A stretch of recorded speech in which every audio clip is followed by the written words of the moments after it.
Buenos días. Vamos a dar paso a la siguiente ponencia, que trata de un argumento transversal en este congreso como es la tecnología, ya que consideramos que este asunto es trascendental porque constituye un cambio disruptivo al que nos tenemos que enfrentar en nuestra actividad profesional que es sin duda también una actividad empresarial, como señalaba Mario.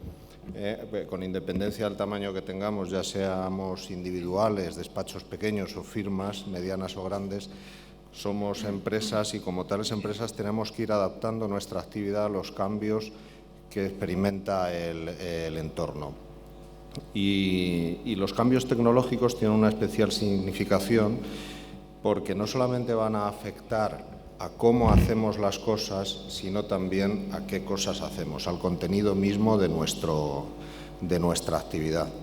Ya no estamos hablando de que antes hacíamos en papel unas pruebas y ahora las hacemos en Excel, o que pasamos de Excel a una aplicación más o menos especializada, sino de qué cosas vamos a hacer que antes no hacíamos o cómo afecta el contenido de nuestra función.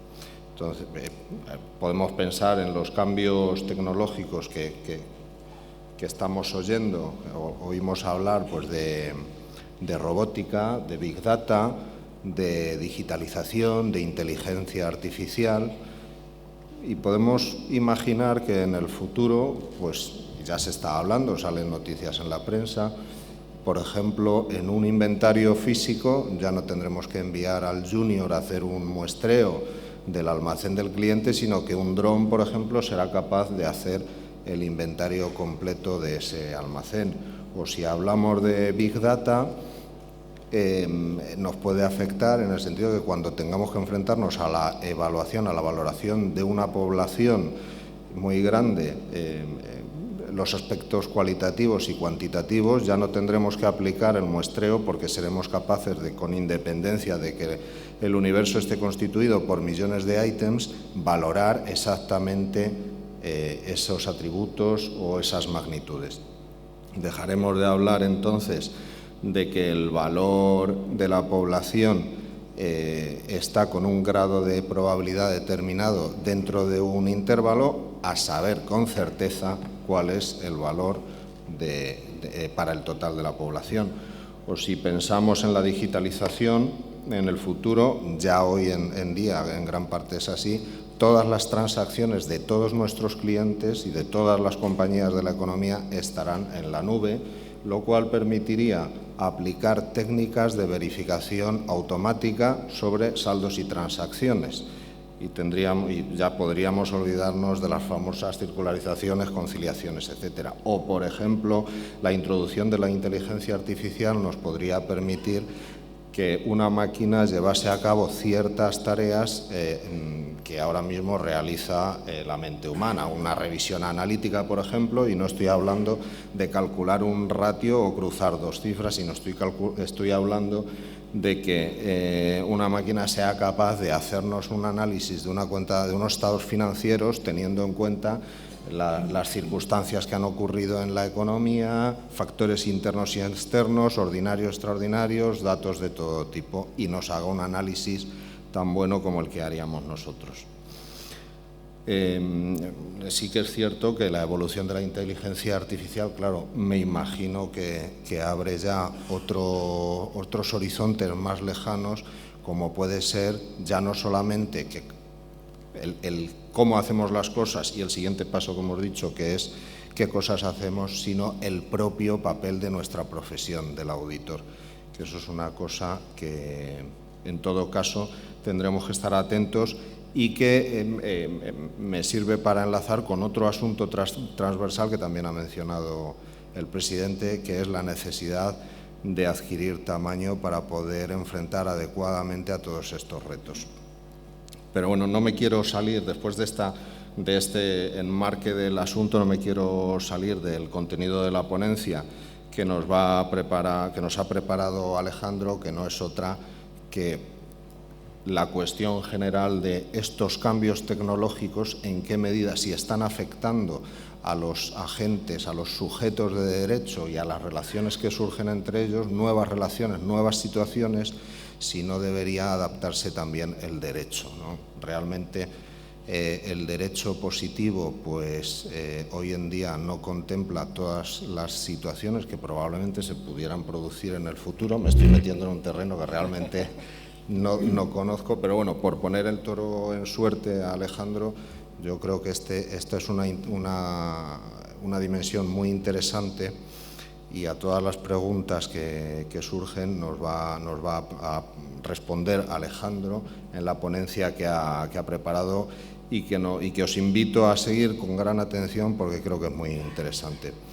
Alejandro, voy a pasar a presentar a Alejandro, que es abogado, es licenciado en Derecho por la Universidad de Navarra, es máster en Asesoría Jurídica de Empresas por el IE Business School, es abogado en la asesoría jurídica de Telefónica desde 1995, editor de replicantelegal.com, que es una web dedicada a estudiar los temas legales de robots, inteligencia artificial y tecnologías disruptivas.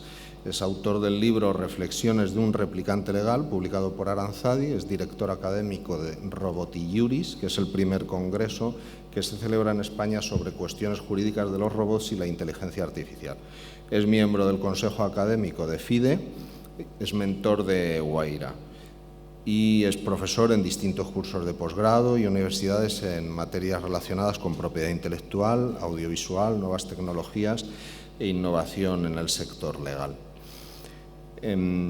Antes de darte la palabra, una cuestión de orden.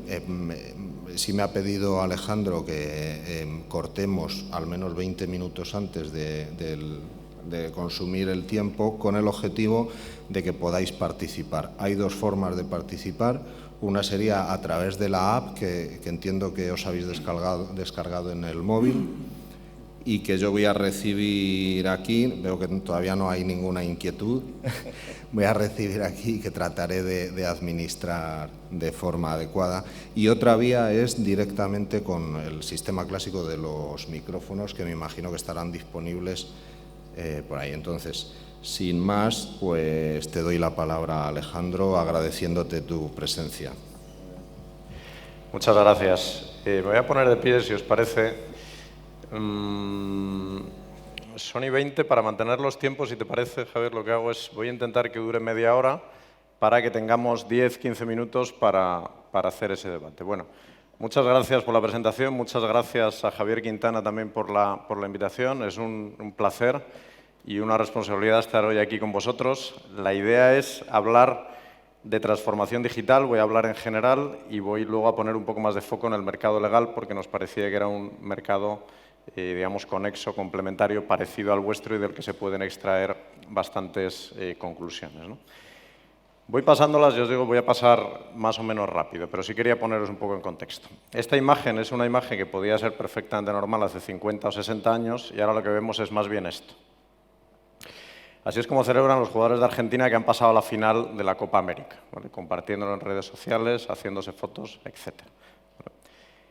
Los que tengáis niños de esa edad sabéis que esta es una imagen común, son capaces de estar viendo la televisión, están viendo el partido, a la vez juegan, a la vez están chateando con sus amigos, consiguen hacer varias cosas a la vez. Claro, hay tanto por consumir en Internet, esta imagen seguramente la hayáis visto, esto es lo que ocurre en un minuto de Internet. ¿Vale? Veis ahí, cualquiera de esas cifras son unas cifras verdaderamente espectaculares. Entonces, con todo ese contenido accesible, es normal esa dependencia, si queréis, del teléfono, ¿no? Hablaba de cambios de hábito. Hay cambios en la economía, lo conocéis. Antes, digamos, para las grandes empresas era mucho más fácil controlar lo que ocurría y ahora casi pasa lo que veis en el dibujo ahí, ¿no? Que es las empresas pequeñas tienen mucha más agilidad y pueden llegar al mercado muchas veces mejor que las grandes empresas, apoyándose también en tecnología. Luego lo vemos. El tema de la economía colaborativa yo creo que está bastante hablado, me lo salto. Este tema de la automatización es una de las cosas que más debates está generando. La idea de cada vez hay más robots en fábricas es muy obvio, pero automatización es un concepto más amplio en el sentido de que cada vez, digamos, hay menos empleados en las gasolineras, en el parking, cajeros en el supermercado, empleados en la oficina del banco, etcétera, etcétera, etcétera. Es decir, no es solo, digamos, no penséis solo en robots para fábricas, sino también en general en los call centers, por ejemplo. Ahora muchas veces te atiende un software, por lo menos en primera instancia, etcétera, etcétera, etcétera. Esto da pie al debate este de renta universal, pero bueno, es un tema que luego tratamos más. Paso a temas tecnológicos. ¿Veis ahí las gafas de realidad virtual? ¿Alguien ha probado las gafas de realidad virtual? No puedo creer que ninguno. Tú, menos mal que veía.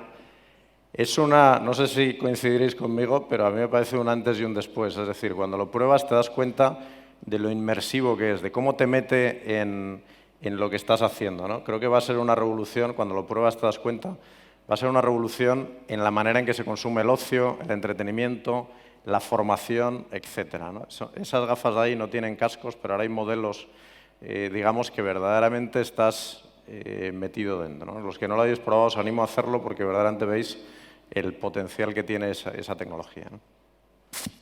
El tema de Big Data yo creo que está suficientemente hablado, se va a hablar más, ponía ya algún ejemplo, pero bueno, verdaderamente va a, yo creo que no hay duda, a revolucionar también la manera en que se toman decisiones, ¿no? Impresión en 3D, ya se está hablando incluso de impresión en 4D, o sea, estamos en la impresión en 3 dimensiones y ya se está hablando de la impresión en 4 dimensiones. Es un cambio realmente profundo porque el usuario puede pasar también a ser productor de esos bienes o servicios, ¿no? Ponen ejemplos de que tú vas a una zapatería y tiene que coincidir que el zapato que quieres lo tengan de tu talla, pero en el futuro tú irás a la zapatería y te harán el zapato ahí sobre la marcha, sobre el patrón que tú elijas, ¿no? Por poner un ejemplo.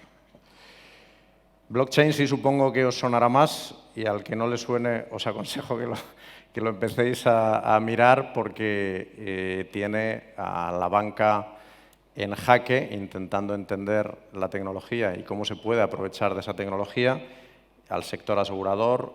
En la parte legal nos afecta también por lo que llaman smart contracts, contratos inteligentes, y es una de las tendencias que más se está escuchando y efectivamente que más puede revolucionar y que más se dice que puede quitar de en medio a intermediarios por la forma en que está conceptuada. No nos da tiempo ahora a entrar, pero os aconsejo que lo investiguéis porque va a dar guerra.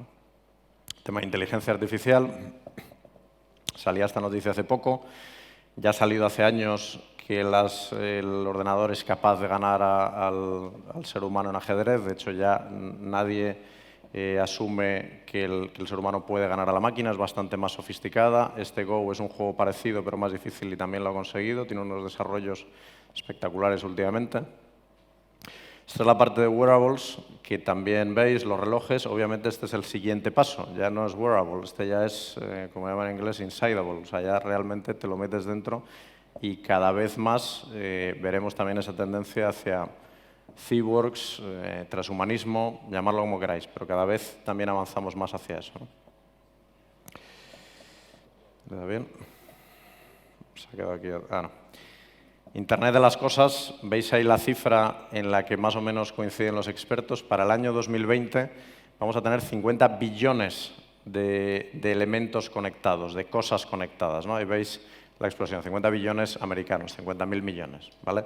Pensar lo que es un objeto conectado, es un objeto digital para el propio productor, para el propio fabricante, tiene información constante de lo que ocurre con ese objeto, son capaces de hablar entre ellos. En fin, la revolución de Internet de las cosas pasa por esos objetos con sensores y conectados a Internet. Ayer lo hablábamos en la cena, la revolución que va a suponer los coches autónomos va a ser verdaderamente espectacular. Por supuesto, plantea unos temas legales apasionantes que no es el foro hoy, creo, pero el tema de cómo la industria le va a cambiar y ya le está cambiando los coches autónomos es espectacular. Salen noticias constantemente. Yo creo que para el coche realmente autónomo todavía falta, pero sí que vamos a ver que gradualmente el coche hace más funciones por nosotros hasta que lleguemos a ese estado. Moviéndonos al campo médico, al campo científico, hay dos proyectos, uno europeo y otro americano, para estudiar el cerebro y realmente entender cómo funciona, cómo trabaja, etcétera, con la idea de poder corregir enfermedades y con la idea incluso, dicen algunos, de que puedas, digamos, como salen en algunas pelis, llevar tu cerebro, digamos, a la nube, ¿no? Pero bueno, sin llegar a ese paso sí que hay un avance importante en lo que se considera la última frontera del cuerpo humano, lo que menos se conoce a día de hoy, que es el cerebro. Bueno, pues hay dos iniciativas muy potentes en Europa y en Estados Unidos en esta línea. Los temas de genética o genómica, esta idea de que se pueda editar el genoma humano, está permitido en ciertos casos en el Reino Unido, o sea, ya se está trabajando con eso, con esa tecnología que veis ahí. En fin, avances en nanotecnología, etcétera. Es decir, el mundo científico, el mundo médico está también teniendo un avance espectacular en los últimos años. ¿Cómo está afectando? Por hacer un repaso, la industria musical, todos lo conocemos, de los formatos físicos y vinilo, claramente estamos en el formato digital, es un cambio que se ha producido en muy poco tiempo. La industria audiovisual le ha pasado lo mismo. Esa gráfica me parece interesante porque veis la caída tan absolutamente espectacular de una empresa enorme hace 10, 12 años como era Blockbuster, que no supo ver la revolución digital, y Netflix, que empezaba en aquel momento de la nada o muy bajito, le ha adelantado y ahora mismo es la referencia en este tipo de servicios, ¿no? La fotografía no lo menciono porque es también muy obvio, ¿no? Este me parece un ejemplo interesante, muy citado, pero muy interesante porque Nokia hace 10 años tenía un tercio de la cuota de mercado mundial, era la quinta marca más valorada del mundo y eso ha desaparecido en muy pocos años. Es decir, que el tema del tamaño, probablemente en este caso a Nokia lo que ha hecho ha sido penalizarle, no ayudarle, sino penalizarle. Tenía un tamaño más grande que ha tardado más en darse cuenta y cuando se ha dado cuenta ha caído verdaderamente a plomo. De hecho, hoy no existe como empresa ni la marca se está utilizando para teléfonos, ¿no?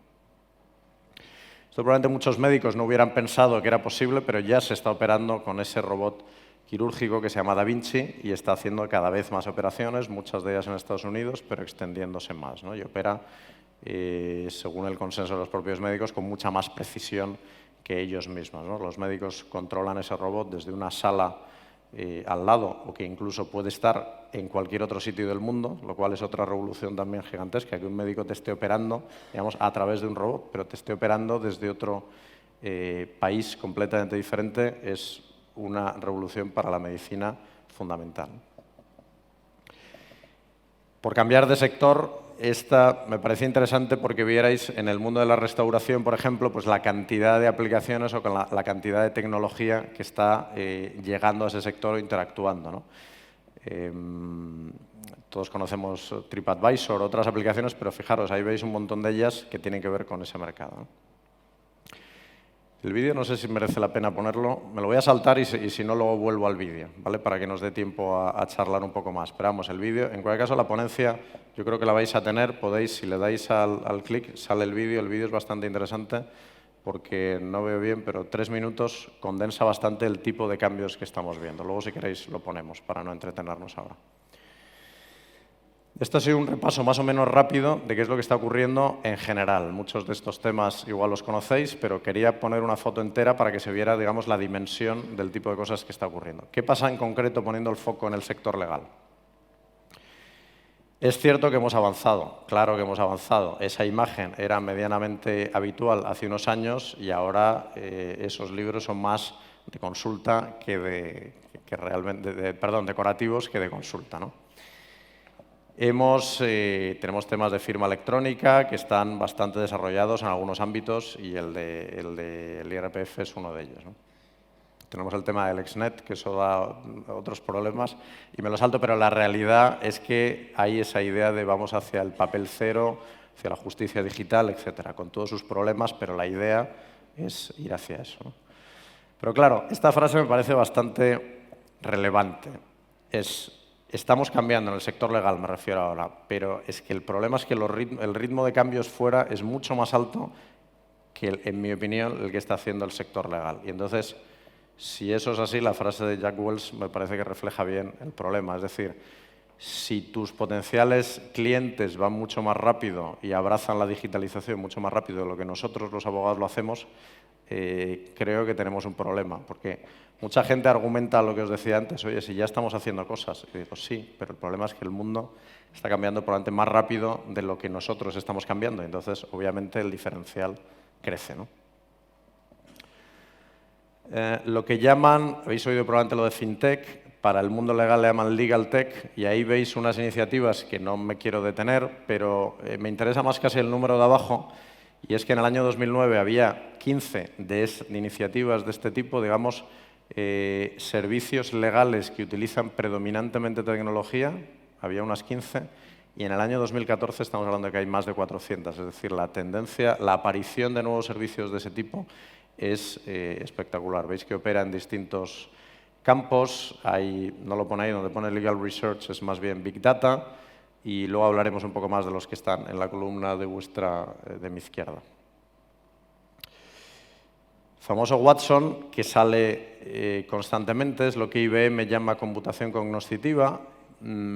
Ellos, digamos, la manera en que trabaja es que es capaz de analizar muchísimos datos estructurados y desestructurados y te los presenta para que tú tomes una decisión, ¿no? Por ejemplo, en el ámbito médico, que es donde más están haciendo cosas, lo que te dicen es esta tecnología es capaz de procesar muchísima información, en específico sobre temas oncológicos, sobre qué es lo que está ocurriendo, y es capaz de, cuando el doctor le presenta a un determinado paciente con unos síntomas, te da la solución o la propuesta de diagnóstico, ¿no? Yo haría esto por estas razones, te presenta distintas opciones con un porcentaje de fiabilidad, ¿no? Creo que IBM está haciendo una cosa bastante inteligente, que es llevar esa solución a universidades y a distintos foros para decir, oye, yo tengo esta plataforma y sobre esta plataforma, ¿qué se os ocurre construir? Pues, por ejemplo, en una universidad, ¿no? Y está consiguiendo muchas soluciones de gente que quiere montar servicios sobre la plataforma de IBM, sobre la plataforma de Watson, lo cual está dando una expansión pues, muy potente, ¿no? Uno de ellos se llama Ross, que ha salido en prensa recientemente porque hay despachos de abogados americanos que lo han adoptado, y entonces el primer abogado robot. Bueno, pues está basado es una solución desarrollada sobre esta tecnología cognoscitiva de IBM, ¿no?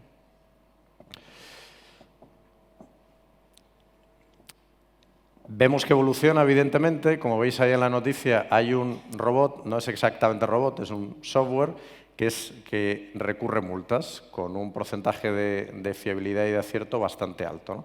Es cierto que es una cosa acotada, es cierto que al final la normativa sobre multas y, digamos, los posibles modelos pues son relativamente sencillos. Lo único que ocurre es que lo hace gratis, que ya empieza a ser un problema para los abogados, porque de hecho la página se llama Do Not Pay, no sé si lo pone por ahí, pero se llama donotpay.com, entonces ya empieza un poco regular, porque es cierto que no es una actividad de muchísimo valor, pero sí que, según empieza a hacer eso, hace también reclamaciones de vuelos, por ejemplo, cuando has tenido un retraso o un problema con las maletas, también te las recurre, ¿no? Entonces, empieza ya, digamos, a coger actividades que tradicionalmente eran de abogados, ¿no?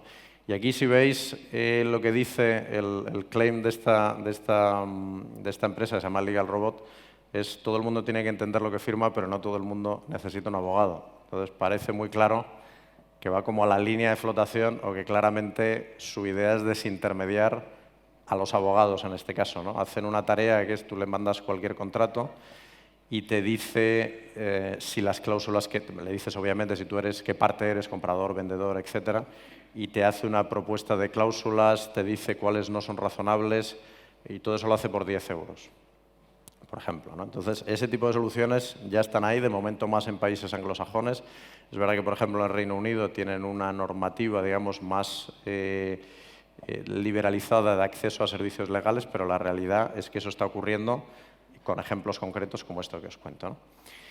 Y esta es otra idea que me parece interesante. La tecnología es importante, por supuesto que es importante, pero el punto es que esto va de eficiencia, es decir, veis ahí Riverview Law es una de las empresas de servicios de Legal Tech que más se cita, porque en el Reino Unido os decía que es legal a partir del año 2007 que haya, digamos, que no abogados puedan ser dueños de despachos de abogados, ¿vale? Entonces, hay una empresa tecnológica que puede ser la dueña de un despacho de abogados. Bueno, pues este es un ejemplo.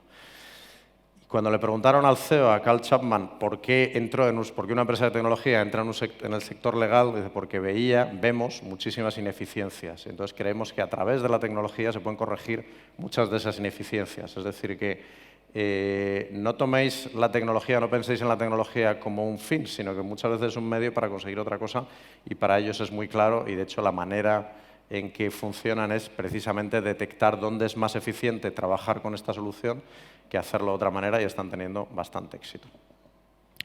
Juan Picón es uno de los abogados españoles que más lejos ha llegado, es el copresidente de Lea Piper, que es uno de los despachos más grandes. De una charla muy interesante hace poco, hablaba obviamente del impacto de la tecnología, pero hablaba también de otra manera de trabajar, ¿no? Hablaba de trabajar por proyectos, lo que llaman Legal Project Management, hablaba de trabajar en equipo, que es un concepto de trabajar en equipo, de colaborar entre distintos despachos, cosa que hasta hace poco ha sido una cosa que simplemente no ocurría. Y decía otra cosa que me llamó la atención. Decía que estaban pensando en su despacho en crear una figura que fuera el Chief Disruptor Officer, que digamos en el comité de dirección, con la idea de, oye, quiero entender lo que está pasando y quiero que sea alguien que constantemente cuestione la manera en que hacemos las cosas y vea si hay otra manera de hacerlo mejor. Eso está pasando en uno de los despachos mayores del mundo, según nos contaba Juan hace poco. Esta es otra idea que está en el sector legal y es hacer como grupos, pools en inglés. Es decir, ya no es la estructura tradicional del despacho, sino que es una plataforma, en este caso la de arriba se llama Lawyers on Demand, la de abajo Obelisk, que lo que hace es juntar, digamos, oferta y demanda. Por un lado tiene un pool, un conjunto de abogados, cada uno especializado en su tema, y por otro lado una demanda de empresas. Y entonces, cuando hay un proyecto concreto, digamos, coge a los mejores expertos en contratos, en M&As, etcétera, y los junta para un proyecto concreto, ¿no? Y de hecho, no solo abogados, sino también pues ingenieros informáticos y otros profesionales, y gente que entienda de proyectos. Bueno, esta es la gran pregunta. ¿Es una amenaza o es una oportunidad? Un gallego diría depende, pero un chino lo dice un poco más elaborado, como veis aquí, de puedes construir muros o molinos.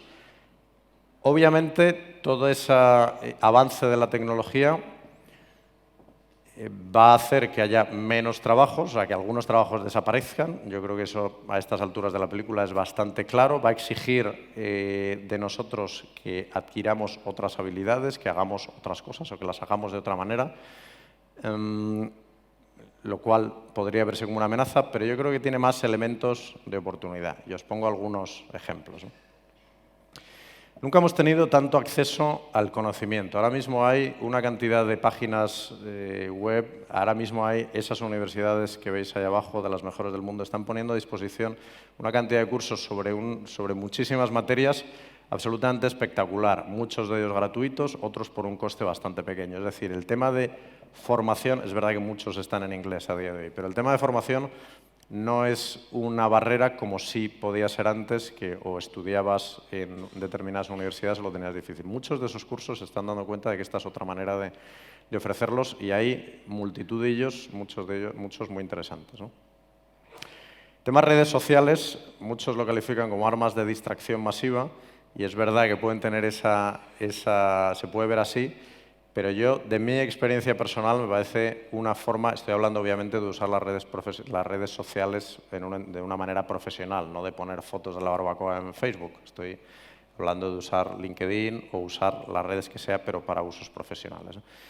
Te dan un acceso a información que difícilmente se puede encontrar de otra manera, te dan un acceso a personas que difícilmente podrías conseguir de otra manera y te dan un tema de marca personal que es clave en el entorno que nos encontramos, ¿vale?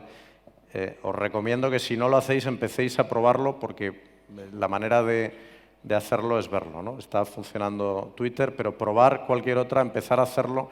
Hay muchos abogados, por ejemplo, que cuando les preguntas si lo usan o qué opinan, te dicen que les da miedo, que les parece peligroso. Yo creo que realmente no han entendido el potencial que tiene, que en mi opinión es muy alto.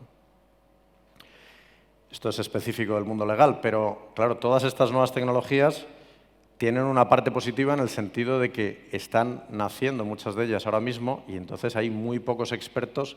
Este es un ejemplo de realidad aumentada, como podría ser el tema de Pokémon GO. Sabéis que tuvo un auge espectacular este verano.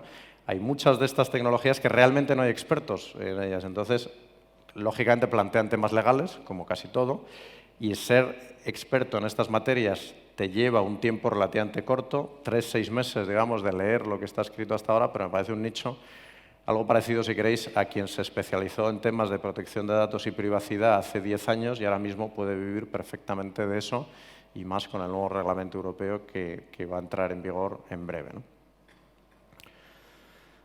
Esta es una frase de Antonio Garrigues, para mí uno de los abogados más clarividentes que tenemos. Lo dice constantemente, hay un déficit de abogados digitales espectacular, por tanto, oportunidad de nuevo. Esta imagen me parecía simpática, no se va a ver bien, pero es, digamos, el crecimiento que tienen determinadas... O sea, estamos hablando de que van a desaparecer determinadas funciones, ocupaciones o profesiones, pero hay otras que veis que tienen unos ratios, aparte de estos de la playa, estos cachillas, pero los demás veis que tienen crecimientos, muchos de ellos espectaculares, en diseñador, científico de datos, etc. O sea, es cierto que se van a destruir trabajos, pero es cierto también que hay muchos otros que se están creando y que generan una oportunidad, sobre todo para los jóvenes, que pueden tener más facilidad, muy grande, ¿no? Preguntas incómodas. Este es un tema que lo leí hace poco y me pareció muy interesante. Hay 25 estados de Estados Unidos que ya exigen que los abogados, exigen en sus códigos deontológicos que los abogados tengan que tener competencias tecnológicas. ¿Vale? Igual que tienes que tener competencias jurídicas, digamos, en 25 de esos estados, y el número está creciendo, te exigen que tengas competencias tecnológicas porque entienden que sin ellas no puedes desempeñar tu labor adecuadamente, ¿no? La tendencia, aquí en España todavía no es así, pero en Estados Unidos, ya os digo, en varios o en muchos estados es obligatorio entender este tema de la tecnología. Este es otro vídeo interesante, este es Miquel Roca, abogado también conocido, ahora es el abogado de la Infanta, pero en cualquier caso uno de los padres de la Constitución y uno de los abogados también más interesantes. Este vídeo dura un minutito, pero es muy interesante porque cuenta que alguien se acerca a su despacho y le pide opinión sobre un contrato, el abogado del despacho se la da y lo dice, por curiosidad, ¿quién te ha hecho el contrato? No, se lo he sacado de Google. Bueno, pues él mismo dice, tenemos un competidor incómodo y subyace la pregunta, como en el otro servicio que os decía. Oye, hay un riesgo de desintermediación en cuanto a que la gente tiene acceso a esa tecnología y puede directamente bypassear, si queréis, en este caso, a los abogados, ¿no? Esta es una pregunta que sale también recurrentemente. ¿Tiene sentido los jueces robot? Probablemente formulada así no tiene sentido, pero, por ejemplo, ayer veíamos si realmente la tecnología de los coches autónomos, los coches que se conducen solos, funciona y se aplica realmente, cuando haya un problema, un fallo mecánico, un problema del tipo que sea con el coche, tienen tantos sensores y tanta tecnología que va a ser muy obvio el saber de quién ha sido el problema, ¿no? Con lo cual, si tú al comprar el coche, por ejemplo, te has adherido a un mecanismo de, oye, si hay algún problema, lo resuelve la máquina de forma que, como hablábamos ayer, te choca el coche, pero es muy obvio que ha sido por culpa del otro coche, todo eso la máquina lo puede procesar en pocos segundos y cuando tú te bajas del coche no tienes que hacer parte porque ya te dice, te corresponde una indemnización de 1.500 euros, según los baremos, porque ha sido culpa del coche que te ha chocado y directamente, sin tener que ir a juicio, le dices, ¿quieres que te transfiera ahora mismo el dinero? Sí. ¿Vale? Eso es ciencia ficción hoy, pero va un poco en esa línea de decir, oye, no todos los conflictos van a tener que llegar a los jueces, ¿no? Muchos sí, lógicamente, pero muchos se van a poder resolver con sistemas alternativos, ¿no? Tienen que aprender los abogados a programar. Quizá formulada así de nuevo no sea la pregunta, pero ¿tienen los abogados, y yo creo que en general todo el mundo, que entender los fundamentos de la programación? Bueno, si estamos en un mundo que cada vez más nos rodean las máquinas y estamos en un mundo gobernado por algoritmos, como sale constantemente en prensa, pues probablemente tenga sentido al menos entender los fundamentos del lenguaje que hablan las máquinas, ¿no? Estamos hablando de que va a haber 50 billones de máquinas en pocos años, ¿no? Puede tener sentido.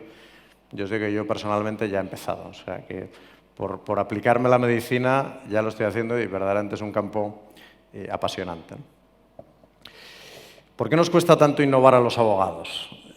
Este es un artículo también bastante interesante porque te da unas ciertas pistas. La estructura de los despachos de abogados con socios no ayudan porque necesitas tener un consenso para implementar determinadas cosas, porque los abogados funcionamos mucho con precedentes, funcionamos mucho con riesgo cero o riesgo bajo y obviamente eso no ayuda, ¿no? Pero había otro argumento que me hacía mucha gracia porque decía que los abogados somos como pirañas, es decir, cogemos el argumento de alguien y lo trituramos, porque es, digamos, nuestra profesión. Cuando vas a juicio se trata de, digamos, desarmar al otro, ¿no? Y eso mismo lo hacemos en general pues cuando hay otro socio que dice, oye, creo que tendría sentido cambiar, implementar esta herramienta o tal. Pues en general ese concepto de piraña sobre el argumento me parecía interesante.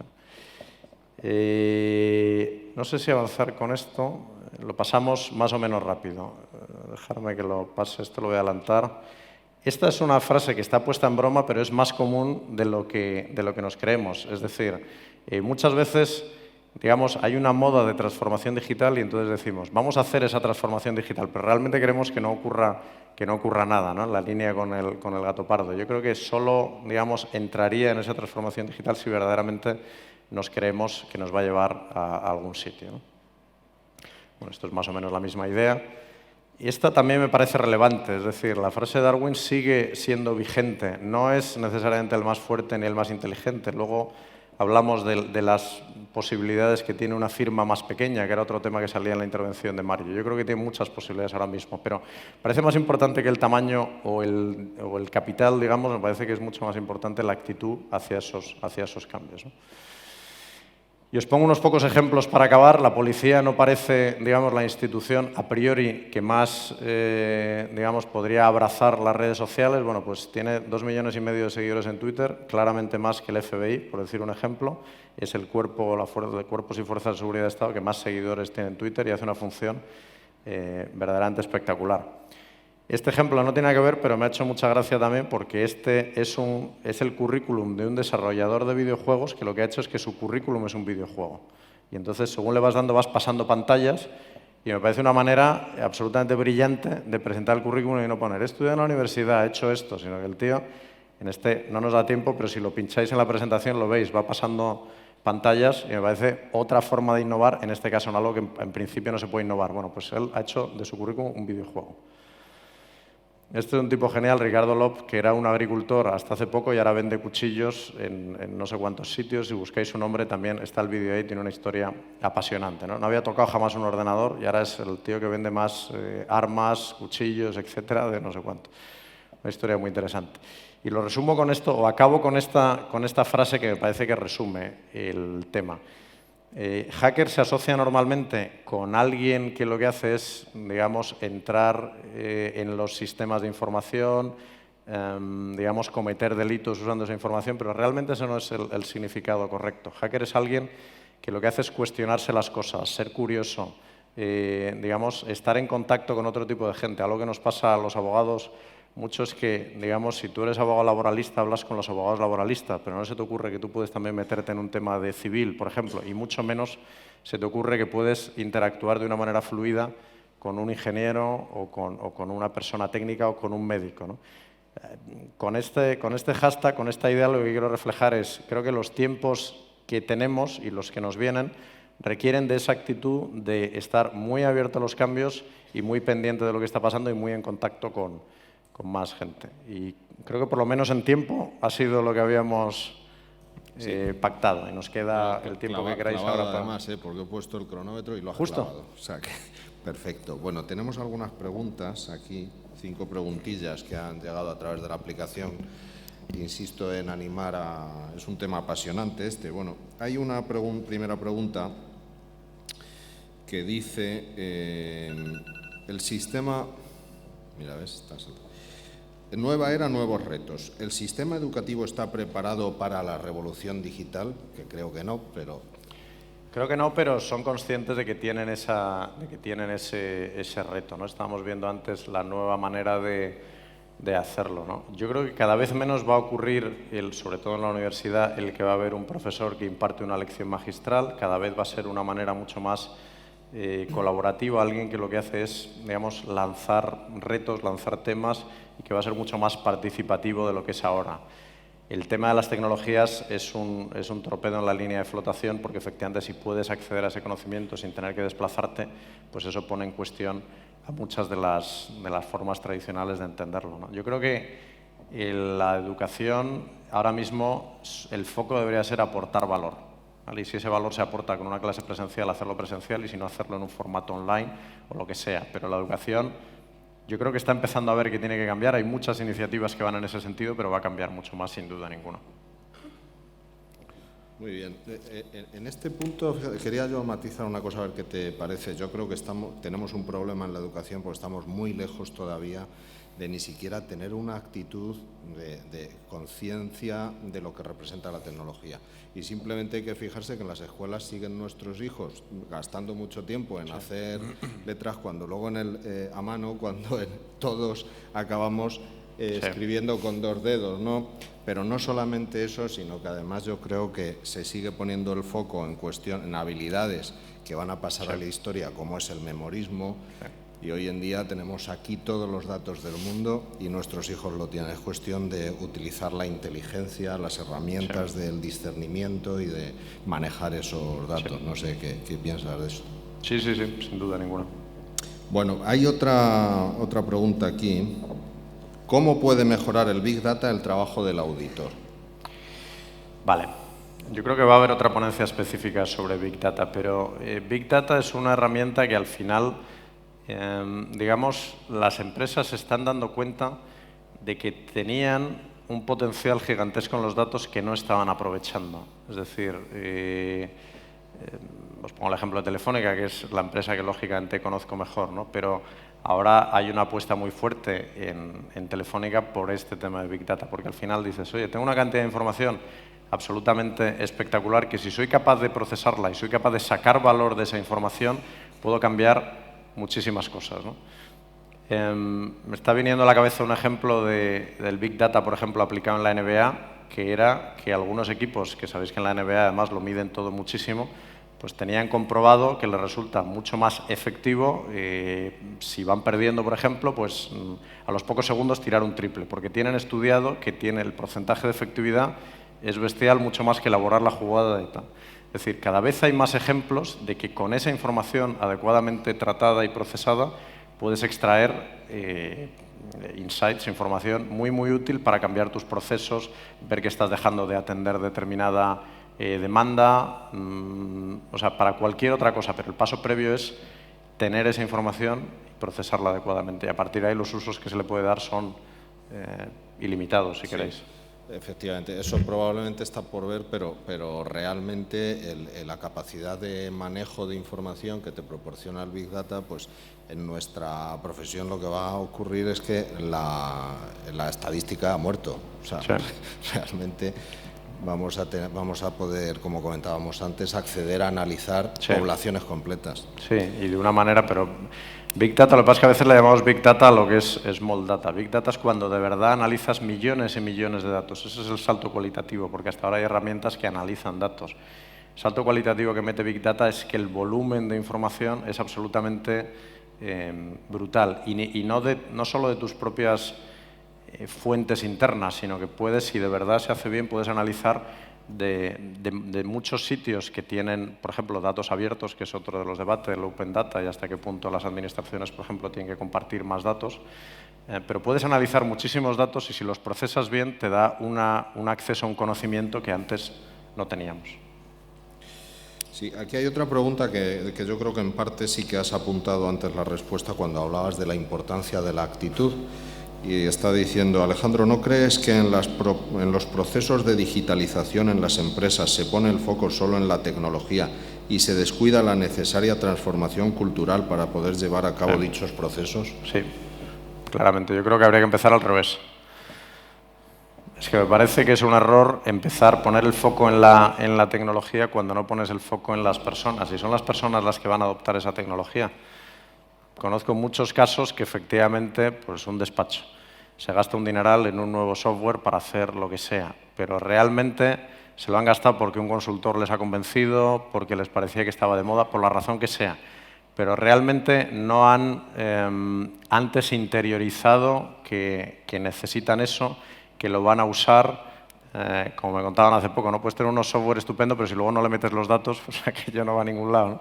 Entonces, creo que claramente tiene mucho más sentido empezar por las personas, involucrar, por cierto, a todo el equipo, porque muchas veces es del jefe, pero realmente eso no llega a calar, o a la inversa, gente, digamos, los abogados o los empleados más jóvenes que quieren liderar ese proceso, pero no hay la fluidez para que eso pueda calar.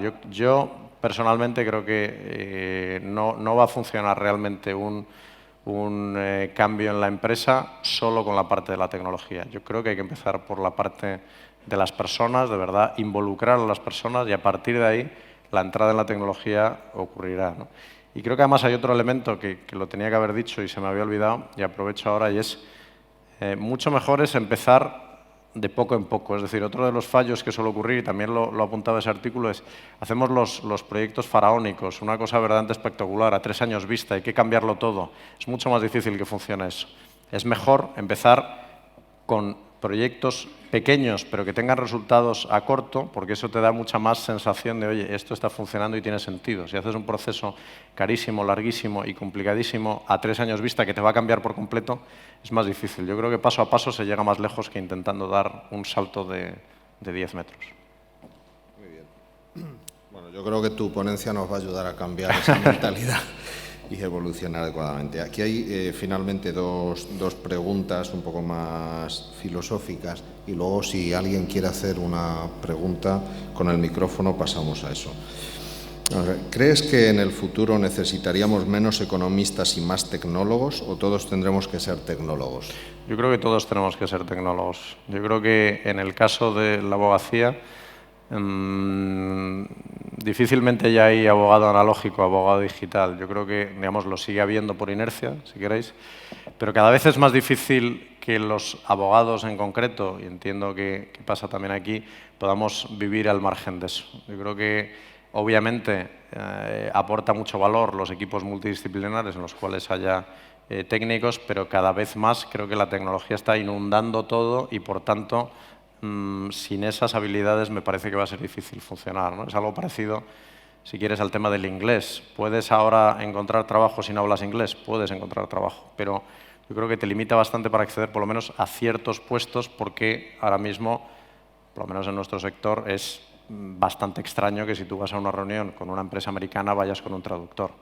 No es normal. Normalmente, digamos, tienes que saber inglés. Si no sabes, digamos, el acceso a ciertos puestos lo tienes más difícil, ¿no? Y me parece que cada vez más va a ser eso así con los temas tecnológicos, ¿no? Estáis viendo que en los colegios ya se está enseñando a aprender a programar, por ejemplo, por seguir con el tema de la programación, ya hay asignaturas en muchos colegios que enseñan a los niños a programar, es decir, es una cuestión de tiempo que eso vaya calando y sea más difícil, digamos, vivir ajeno a todos esos temas tecnológicos, o el ejemplo que citaba de que los colegios de abogados te lo imponen.